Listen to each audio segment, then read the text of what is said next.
नमस्कार बंधुरा लावणी kitchen with village ফুডে আপনাদের সকলকে স্বাগত জানাই।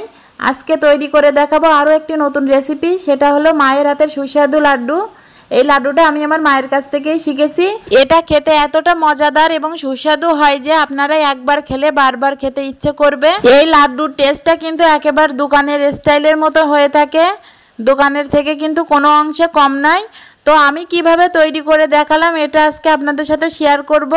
অনেকে অনেকভাবে তৈরি করে থাকেন, তবে আমি আমার মতো করে তৈরি করে আপনাদের সাথে আজকে শেয়ার করে দেখাবো। তো চলুন দেরি না করে শুরু করা যাক। তো প্রথমে এখানে আমি 250 গ্রামের মতো বুটির ডাল নিয়েছি। ডালটা ভালো করে ধুয়ে আমি 5 ঘন্টা মতো ভিজিয়ে রেখে দিয়েছিলাম। তো 5 ঘন্টা পরে দেখেন ডালটা একদম ফুলে কিন্তু ডবল হয়ে গেছে। তো জল ঝরিয়ে এবার আমি একটা মিক্সিং বলে নিয়ে এটা আমি আধ ভাঙা করে ভেঙে নেব। একেবারে কিন্তু পেস্ট বা মিহি করা যাবে না, একটু দানা দানা করেই আমি কিন্তু ভেঙে নেব।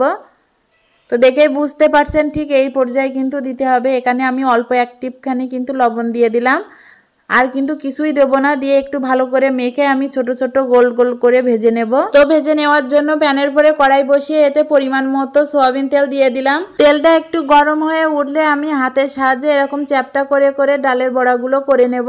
ডালের বড়াগুলো ভাজতে আমার 4 থেকে 5 মিনিট মতো টাইম লেগেছিল। মেলা কিন্তু হাই হিটে ভাজা যাবে না, মিডিয়াম করে কিন্তু ভাজতে হবে। তো ডালের বড়াগুলো আমার সবগুলো দেওয়া হয়ে গেছে। এ পর্যায়ে আমি তলের পাশটা উল্টিয়ে দেব, দিয়ে দুই পাশটা একটু ভেজে নেব বাদামি কালার করে।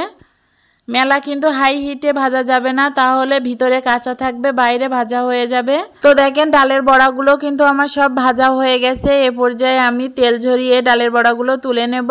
ডালের বড়াগুলো দেখেন কত সুন্দর হয়েছে। এটা কিন্তু একটু ঠান্ডা করে তারপর ব্লেন্ড করে নিতে হবে। তো দেখেন মেলা কিন্তু একদম নিবিশ করা যাবে না, এরকম হালকা হালকা দানা দানা থাকবে। তো এ পর্যায়ে আমি চিনি শিরাটা করে নেব। এখানে আমি বড় সাইজের একটা বাটির 1 বাটি চিনি দিয়ে দিলাম আর 1.5 বাটি জল দিয়ে দিলাম। জলটা যখন হালকা চারিপাশে একটু ফুটা ফুটা ভাব হবে, আমি এখানে একটু ফুড কালার দিয়ে দিলাম। আপনারা যে কোনো ফুড কালার দিতে পারেন। তো আমি রেড কালারটা দিয়েছি, আপনারা অরেঞ্জ কালারও দিতে পারেন। চিনির শিরাটা যখন ভালো মতো ফুটে আসবে, হাতে একতার করে লাগবে, চিটচিটি হবে, এ পর্যায়ে আমি কিন্তু ডালের গুঁড়োটা দিয়ে দেব। চিনির শিরা আর ডালের পুরটা আমি ভালোভাবে নাড়িয়ে চাড়িয়ে দেব। তো দেখতে পাচ্ছেন কতটা পাকে এসে গেছে। এটা আরো সুন্দরভাবে পাকে আনার জন্য এখানে আমি 2 চামচের মতো ঘি দিয়ে দিলাম। ঘিটা কিন্তু এখানে মাস্ট দেওয়া লাগবে, না হলে কিন্তু লাড্ডুগুলো তৈরি করা যাবে না।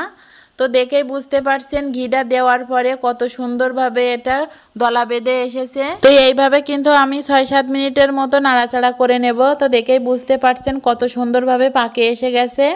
তো এই পর্যায়ে একটা ঢাকনা দিয়ে আমি 10 মিনিটের মতো ঢেকে রেখে দেব। চুলার আঁচটা কিন্তু অফ করেই রাখবো।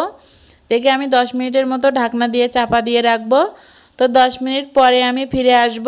তো 10 মিনিট পরে ফিরে আসলাম। তো দেখেন এরকম গরম গরম অবস্থায় কিন্তু আমার লাড্ডুটা তৈরি করতে হবে। তো আমি এখানে 2টো লাড্ডু করে তৈরি করে দেখিয়ে দিচ্ছি। তো দেখেন এইভাবে প্রথমে হাত দিয়ে নিয়ে পরে গোল সাইজ করে দিতে হবে। ঠিক এরকম করে করে আমি সবগুলো লাড্ডু তৈরি করে নেব। তো দেখেন লাড্ডুগুলো আমার কত সুন্দরভাবে তৈরি করা হয়ে গেছে। লাড্ডুগুলো আমি 2 ঘন্টার জন্য রুম টেম্পারেচারে রেখে দিয়েছিলাম, যাতে করে লাড্ডুগুলো ভালো মতো সেট হয়ে যায়। তো একটা আমি ভেঙে দেখিয়ে দিচ্ছি। তো দেখেন কত সুন্দর হয়েছে। তো দেখেই বুঝতে পারছেন লাড্ডুগুলো এত সুন্দর হয়েছে, আর খেতে কিন্তু জাস্ট ওয়াও। আপনারা কিন্তু খুব কম সময়ে এবং অল্প খরচে ঝটপট বাড়িতে তৈরি করে নিতে পারবেন এরকম মজাদার একটি লাড্ডু। আমি কিন্তু খুব অল্প সময়ে এটা তৈরি করে দেখিয়েছি আপনাদের। রেসিপিটা যদি আপনাদের পছন্দ হয়ে থাকে তাহলে বাড়িতে একবার হলেও তৈরি করে দেখবেন। তো ভিডিওটি ভালো লাগলে লাইক কমেন্ট শেয়ার করতে ভুলবেন না। চ্যানেলে নতুন হয়ে থাকলে সাবস্ক্রাইব করবেন, পাশে থাকা বেল আইকনটিতে ক্লিক করবেন নিত্য নতুন ভিডিও পেতে। তো ধন্যবাদ সকলকে।